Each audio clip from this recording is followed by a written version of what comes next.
Hello everyone. In this video lecture, we will discuss transition matrix in linear algebra. Basically transition matrix का basic works क्या है और हम इसे क्यों स्टडी करते हैं, ये हम इस वीडियो लेक्चर में बेसिकली यहाँ सीखने वाले हैं। और आने वाले जो हमारे लिनियर अलजेब्रा के अपकमिंग लेक्चर्स हैं, जिसमें हम जैसे मैट्रिसेस का डायगोनलाइजेशन वगैरह करेंगे, वहाँ पर इसका काफ़ी इंपॉर्टेंट रोल भी आपको देखने को मिलेगा। So let's start. What is transition matrix? So suppose we have a vector space say be nf n dimensional vector space. So let the bases, two distinct bases of the vector space is say given by say some x1 comma x2 comma x3 and so on xn n dimensional vector space से कोई एक basis हमारे पास given है which is given by x1 x2 x3 xn and we have another basis say b2 which is say y1, y2, y3 and so on yn. और ये जो basis है, these are the ordered basis, are ordered basis for vector space say Vn n dimensional vector space over the say some field f. We have, अब देखिए हमारे पास जो basis elements हैं सारे, अगर हम यहाँ पर किसी एक बेसिस को इन टर्म्स ऑफ अदर एक्सप्रेस करना चाहें तो कर सकते हैं, बिकॉज ऑलरेडी हम लोगों ने पढ़ा है कि each and every element of a vector space can be expressed as the linear combination of the basis. Basis की डेफिनेशन में भी डिफाइन किया था, लीनियर कॉम्बिनेशन में एक्सप्रेसिबल हो एज वेल एज आपका जो सेट है वो सेट आपका एल होना चाहिए, देन आपके वो बेसिस बन रहे हैं ऑलरेडी। अब हम उसी को रिवर्स में देखते हैं कि हमारे पास जो बेसिस सेट है उसके टर्म्स में each and every element of the given vector space can be expressible. So हमारे पास अगर टू डिस्टिंक्ट बेसिस हैं तो किसी एक बेसिस को अदर के टर्म्स में हम एक्सप्रेस कर सकते हैं। तो यहाँ पर बेसिकली यही वर्क कर रहे हैं। से हमने B2 को एक्सप्रेस कर लिया इन टर्म्स ऑफ B1, अब B1 को एक्सप्रेस कर सकते हैं इन टर्म्स ऑफ B2, तो आपको एक अलग रिजल्ट मिलेगा, उसको अभी हम अगले डिस्कस भी कर रहे हैं। से we have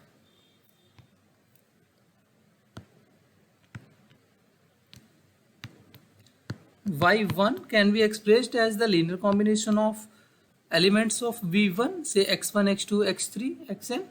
So this can be written as say a11 x1 plus a21 x2 plus and so on plus a n1 xn. Similarly you can write y2 a12 x1 plus a22 x2 plus and so on a n2 xn, or you can write yn a1n a1n x1 plus a2n x2 plus and so on a nn xn. सो अगर हम यहाँ पर ये जो y1 y2 yn है इनको देखें, then this y1 can be written as the in terms of the coordinate vectors, y2 can be written in terms of the coordinate vectors also. So जो हमारे पास coordinate vectors फॉर्म हो रहे हैं, just like जैसे हमने linear transformation define किया था, same भी हमारे पास यहाँ पर एक मैट्रिक्स डिफाइन हो जाती है, matrix of the linear transformation जो ली थी, सेम वैसे ही हमारे पास एक मैट्रिक्स डिफाइन हो जाती है। से this matrix is denoted by P and this can be written as aij. This is n cross n matrix, क्योंकि बेसिस हमारे पास n डायमेंशनल वेक्टर स्पेस की हैं। ओके, सो जो हमारा लीनियर कोऑर्डिनेट वेक्टर्स हैं of y1 with respect to the basis b1, y2 with respect to the basis b1, okay and so on yn with respect to the basis b1। ये जो matrix representation इस तरह से आ रहा है, this one is basically known as the transition matrix. और इसको अगर हम और अच्छे से सिंबॉलिकली लिखना चाहें तो so the coordinate vector of y1 a11 a21 and so on an1, तो हम इसको इस तरह से लिख लेते हैं and so on a1n a22 and so on a2n an2 and so on ann। जैसे आपने जो लीनियर ट्रांसफॉर्मेशन की मैट्रिक्स लिखी है, सेम में आपके पास ट्रांजिशन मैट्रिक्स डिफाइन की जाती है। बस यहाँ पर अभी कोई भी लीनियर ट्रांसफॉर्मेशन आपको गिवन नहीं है, आपने कोई भी वर्क नहीं किया है, एज इट इज आपके पास जो बेसिस गिवन है उन बेसिस के टर्म्स में ही आपने इस मैट्रिक्स को डिफाइन कर लिया। ठीक है, आप अदर वे x1 को इन टर्म्स ऑफ y1 लिख सकते हैं, y1 y2 yn, x2 को इन terms of y1 y2 yn लिख सकते हैं, तो वो आपको एक अदर जो ट्रांजिशन मैट्रिक्स है वो आपको मिल जाएगी। यहाँ पर ये अभी हम डिफाइन कर रहे हैं इसको पूरा, किस तरह से डिफाइन करते हैं वो आप देख लीजिए। अभी जो हम रिवर्स बोल रहे हैं वो उसके अपोजिट आपको कर लेना है। Then P is called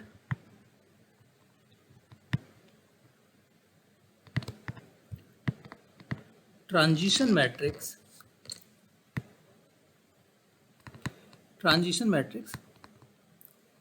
from B1 to B2।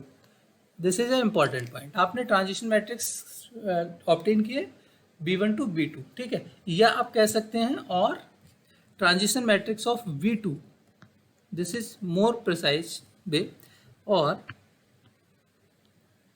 Transition matrix of V2 with respect to V1, ये ज़्यादा प्रिसाइज है।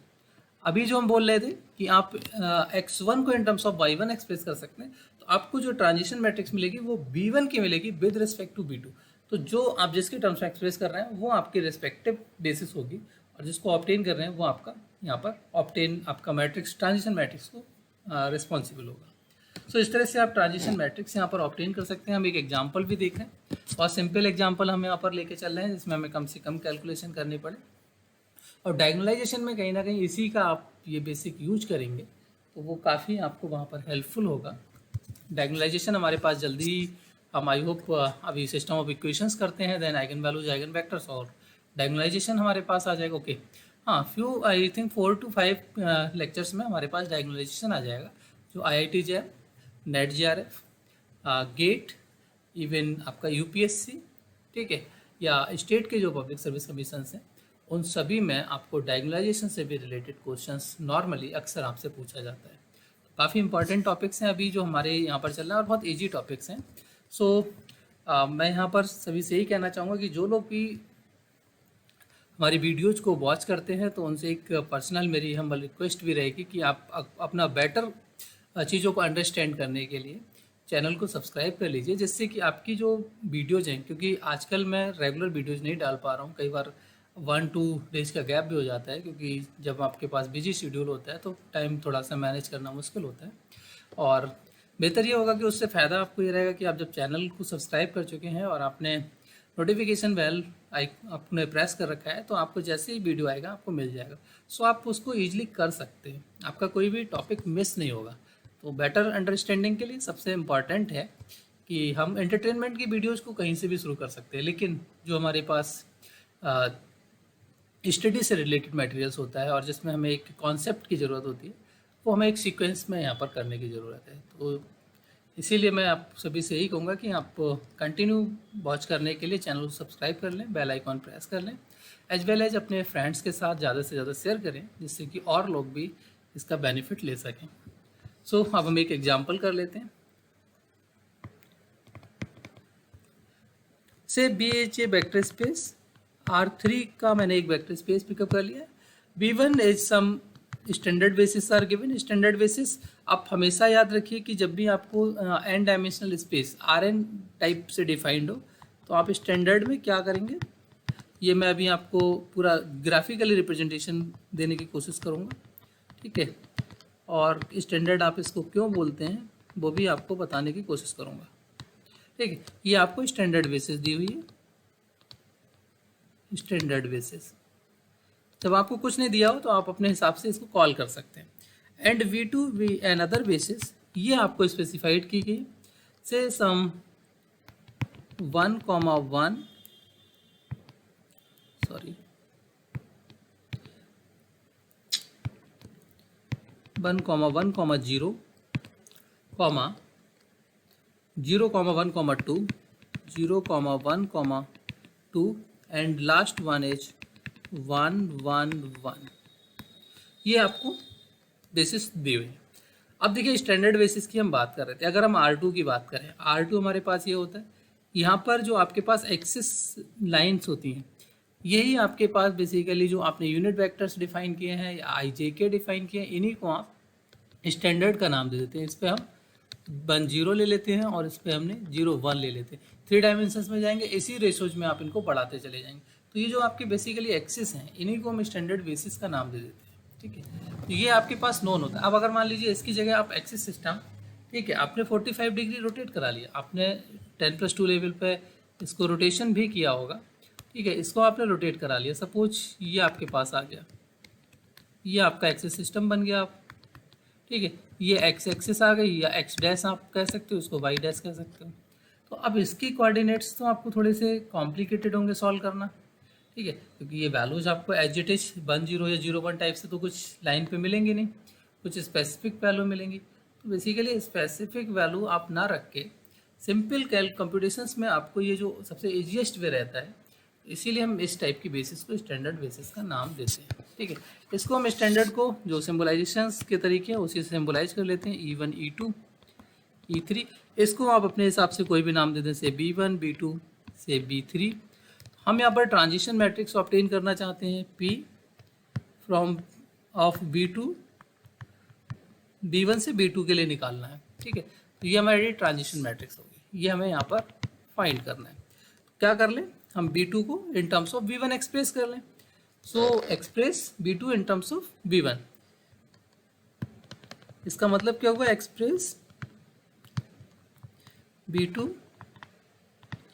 इन टर्म्स ऑफ B1 मीन्स हम एलिमेंट्स को यहाँ पर एक्सप्रेस कर रहे हैं। तो हमारे पास B1 कितना है, इसका वैल्यू रख लीजिए 1 1 0, और ये किसके टर्म्स में आपने एक्सप्रेस करना है, A1 हमने मान लिया, सपोज A11 की जगह A1 ले लिया है। ये आपके स्टैंडर्ड बेसिस है 1 0 0 प्लस A2 0 1 0 प्लस A3 0 0 1। मैं एक यहाँ पर कंप्यूट कर रहा हूँ कम्प्लीटली। देखिए इसमें A1 के साथ आपको कोई कंपोनेंट नहीं मिलेगा, A2 के साथ आपको सिर्फ मिड में मिलेगा। तो ये बेसिकली आपका आ गया A1, A2, A3। तो ये इसका एडवांटेज है, आपको यहाँ पर कुछ कंप्यूटेशंस नहीं करनी पड़ती हैं। Okay, this is 1, 1, 0। आप इक्वेट करा लीजिए, equating. So A1 is simply 1, A2 is 1, A3 is 0. So what is the coordinate vector of this with respect to the basis B1? This is 1, 1, 0. और आप यहाँ पर नोटिस करेंगे this is same as this B1। Coordinate vector आपने column में लिख दिया है, यहाँ पर हमने नॉर्मल जो कंप्यूटेशंस ले लिया। आप चाहें तो इसको कॉलम में यहाँ से ही लिख के स्टार्ट कर सकते हैं, ये आपकी चॉइस है, आप कैसे भी इसको सॉल्व कर सकते हैं। ओके, तो हमने कॉलम वेक्टर्स यहाँ पर डिफाइन कर दिया। तो सिमिलरली हमारे पास B2 भी इसी तरीके से आ जाएगा। B2 is basically 0 1 2 0 1 2। इसको हम B1 1 0 0 plus B2 0 1 0 plus B3 0 0 1। So यहाँ से आपके पास B1 कितना आ जाएगा 0, B2 कितना आ जाएगा 1 and B3 is 2. So what is this column vector with respect to B1? This is 0 1 2। Same आपके पास ये वेक्टर आ गया B2। ओके, सो ये कोऑर्डिनेट वेक्टर आपने लिखा है। सिमिलरली V3 के लिए आप लिख लीजिए, V3 आपका है 1 1 1। This can be written as C1 1, 0, 0 plus C2 0, 1, 0। Okay, plus C3 0, 0, 1। So यहाँ पर आपके पास कितना आ गया, C1 इज 1, C2 आपके पास कितना आ गया 1, C3 is also 1। Hence the vector B3 coordinate vector is 1 1 1। Hence, transition matrix P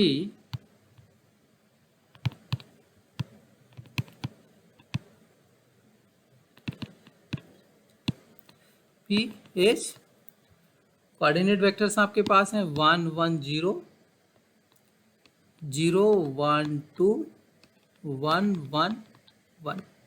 तो एज इट इज आपने क्या किया है, सिर्फ इसको जो वेक्टर्स हैं उनको एज ए कॉलम आपने एक्सप्रेस कर दिया है।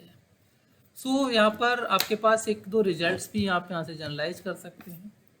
If the column vectors of the matrix are Li, then the matrix is non singular. कुछ रिजल्ट्स भी आप एंटरटेन कर सकते हैं। ये सेम आपका लीनियर ट्रांसफॉर्मेशंस पर भी होता है। सो हम कुछ रिजल्ट्स चलिए यहाँ पर लिख ही लेते हैं, नोट यहाँ पर लगा के लिख लेते हैं। If number 1, if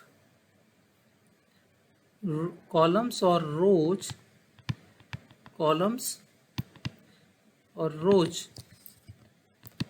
of a matrix